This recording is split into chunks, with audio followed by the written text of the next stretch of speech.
د غسل طریقه دوستانو درته نن په دې ویډیو کې بیانوم. ډېر دوستان راسره رابطې کوي په دې واتساپ باندې چې یاره موږ د غسل طریقه وښایه، خو زه په ویډیو کې درته ښیم انشاءالله بیا به تاسو ډېره ښکلې زده شي.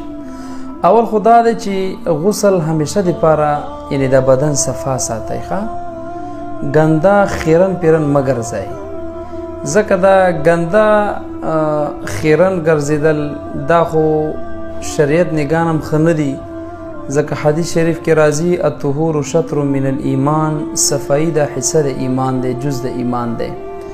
او په قرآن کې هم الله عز وجل بل ځای کې فرمایي ان الله يحب التوابین ويحب المتطهرین. الله محبت کوي هغه خلکو سره څوک چې توبه خدای ته وباسي، او محبت کوي پاکو خلکو سره، صفا خلکو سره.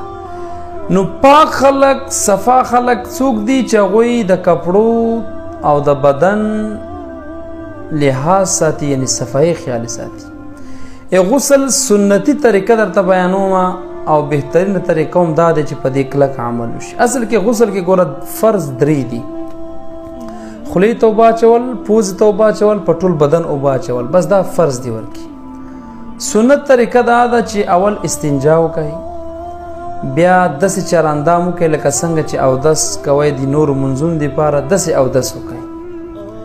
هغې نه پس پخې اوږې درې پیرې اوبه واچوئ، بیا درې پیرې په چپې اوږې واچوئ او درې پیرې په ټول سر اوبه واچوئ.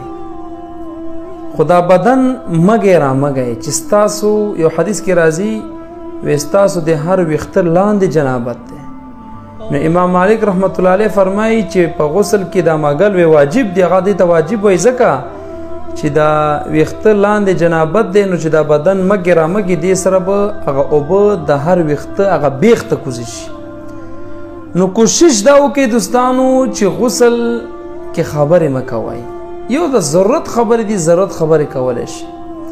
غسل په داسې ځای کې وکړئ چې هلته پردې سیسټم موجود وي چې چاته تاسو ښکاره کیږئ نه. او دریم دا دی چې کله تاسو غسل وکړو بیا بهتره خبره دا دی چې تولیه راواخلئ، په هغې ځان اوچ کئ، هغې نه پس کپړې واغوندئ. خو بعضې دوستان مانه دا پوښتنه کوي چې مونږ یو اودس کړی او چې غسل وکړو هغې نه پس مونځ کوو، نو په دې اودس مونږ مونځ کوی شو که نه شو کوی؟ ولې نه شئ کوی؟ بس چې یو پرې مو اودس کړی بیا په همدغه اوداسه باندې تاسو بالکل مونځ کولی شئ.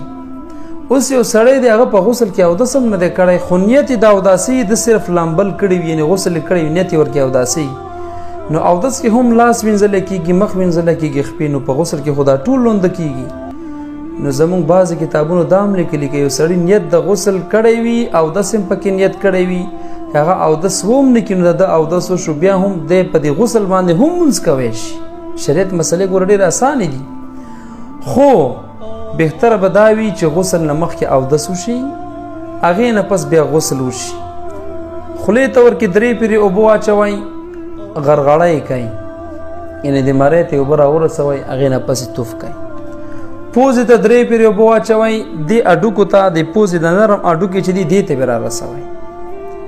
نور پکې پوزه ترېښول نشته چې یو سړی پوزه دومره تروه کړي چې بیا پرنجی پرې ولګي، دا پکې نشته. لکه دا بعضې خلک چې ډېر ځان ته تکلیف ورکړي، بیا سترګو نه اوښکې را روان شي، اوبه دومره سوڼ کړي، دومره سختي په غسل کې نشته. ښه دوستانو، دا اسانه طریقه ما تاسو ته د غسل بیان کړه، او کوشش وکړئ چې غسل خامخا جمعې په ورځ وکوئ. جمعې په ورځ غسل سنت دی، همدا رقم د اخترونو په ورځ سنت دی. نو صفا بدن صفا ګرځئ، د بدن ډېر خیال ساتئ د ویښتانو، ځکه چې چا بدن ویښتان اضافي غټ وي نو په دې خلکو باندې جادو کوډې دا ډېر سخت اثر کوي. او چې چا بدن صفا سوتره وي او همیشه دپاره صفا ګرځي، په دې خلکو کوډې، جادو، سحر دا بیا اثر نه کوي. وصل